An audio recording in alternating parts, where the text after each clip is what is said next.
Hai, perkenalkan nama saya Jonathan Malaikiano dari kelas 11 IPA dari SMA Agape BK 3. Sekarang saya akan menjelaskan tentang organ-organ pernapasan dan mekanisme pernapasan dari judul bab besar yaitu sistem respirasi. Mari disimak.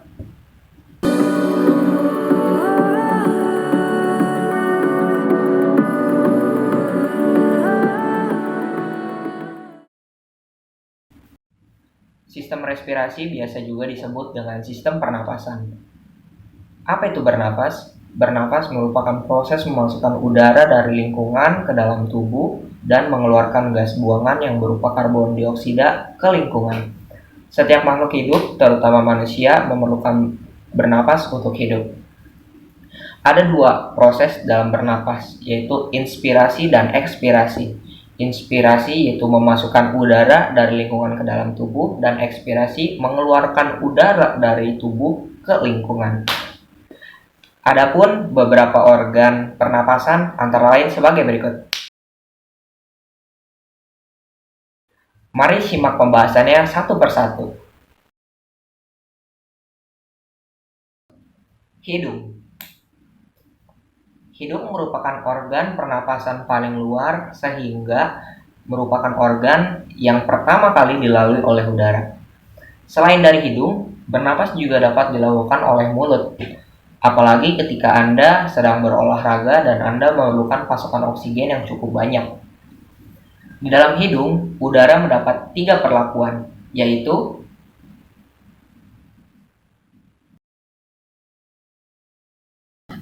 semua itu dilakukan oleh membran mukosa dan silia, yaitu rambut-rambut kecil yang terdapat di dalam hidung. Dalam rongga hidung, terdapat pembuluh darah yang berfungsi untuk menghangatkan udara yang masuk ke dalam hidung.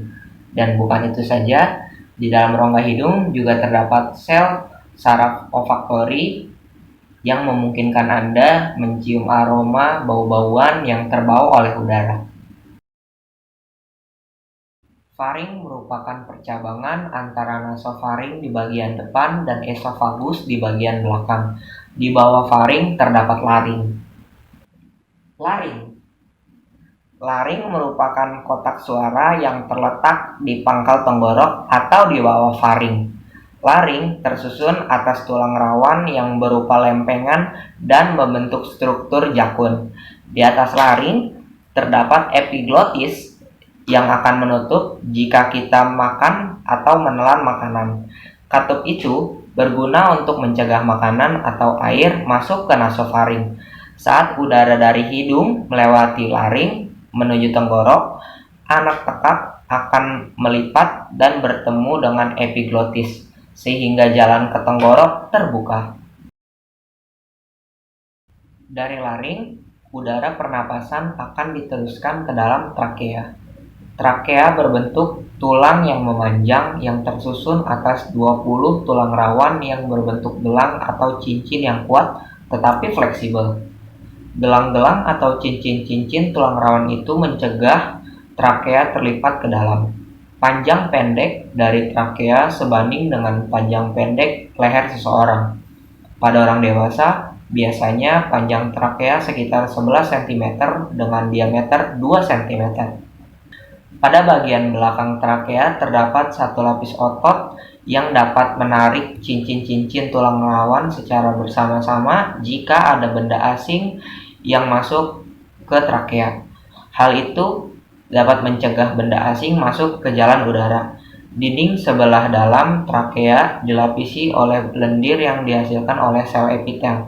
Sel epitel yang melapisi permukaan dalam trakea tersebut memiliki silia yang bergerak saat ada partikel asing, misalnya debu. Akibatnya, kita akan terbatuk atau tersedak, sehingga partikel asing tersebut akan keluar. Ujung trakea bercabang menjadi 2 buah cabang batang tenggorok yang disebut bronkus. Kedua cabang tersebut masing-masing masuk ke dalam paru-paru kanan dan paru-paru kiri. Di dalam paru-paru, tiap bronkus membentuk cabang-cabang lagi yang disebut bronkiolus yang menuju tiap lobus pada paru-paru. Bronkiolus bercabang-cabang lagi membentuk pembuluh-pembuluh halus yang akan masuk ke dalam alveolus atau gelembung paru-paru. Manusia memiliki sepasang paru-paru yang terletak dalam rongga dada, yaitu sebelah kanan dan sebelah kiri jantung, serta dilindungi oleh tulang rusuk yang membentuk semacam sangkar. Paru-paru kanan memiliki 3 lobus, sedangkan paru-paru kiri memiliki 2 lobus. Bagian luar paru-paru diselubungi oleh 2 selaput pelindung yang disebut pleura.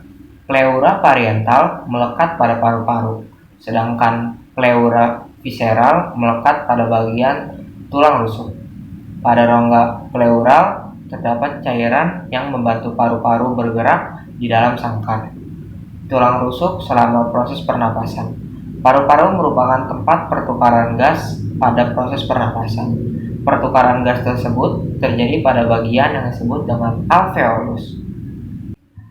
Alveolus merupakan gelembung-gelembung halus dan berdinding tipis sehingga memudahkan oksigen dan karbon dioksida untuk berdifusi.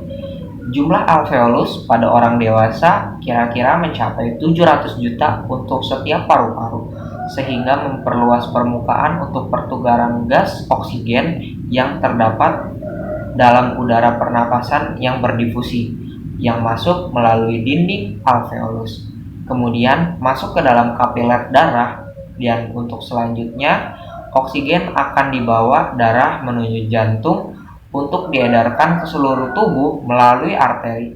Sebaliknya, gas-gas buangan seperti karbon dioksida akan berdifusi keluar dari kapiler menuju ke dalam alveolus untuk selanjutnya dikeluarkan saat ekspirasi. Respirasi selalu berlangsung setiap saat karena sistem pernapasan itu diatur oleh sistem saraf otonom. Sifat udara adalah bergerak dari tempat yang bertekanan tinggi ke tempat yang bertekanan rendah. Dengan demikian, keluar masuknya udara dari dan ke dalam paru-paru juga dipengaruhi oleh perbedaan tekanan antara udara dalam rongga dada dan udara yang ada di lingkungan. Apabila tekanan udara di lingkungan lebih besar, udaranya akan masuk. Sebaliknya, jika tekanan udara dalam rongga dada lebih besar, udara akan bergerak keluar. Keluar masuknya udara, pernapasan ini melibatkan rongga dada dan rongga perut, sehingga keluar masuknya udara dapat dibedakan menjadi 2, yaitu pernapasan dada dan pernapasan perut. Pernapasan dada adalah pernapasan yang terjadi akibat gerakan otot antar tulang rusuk. Sedangkan pernapasan perut merupakan pernapasan yang terjadi akibat aktivitas otot-otot diafragma yang terletak di antara rongga dada dan rongga perut. Sekian pembahasan tentang organ-organ sistem pernapasan dan mekanisme pernapasan dari saya. Kiranya pembahasan materi ini dapat bermanfaat buat kita semua. Tetap semangat, stay safe, and bye.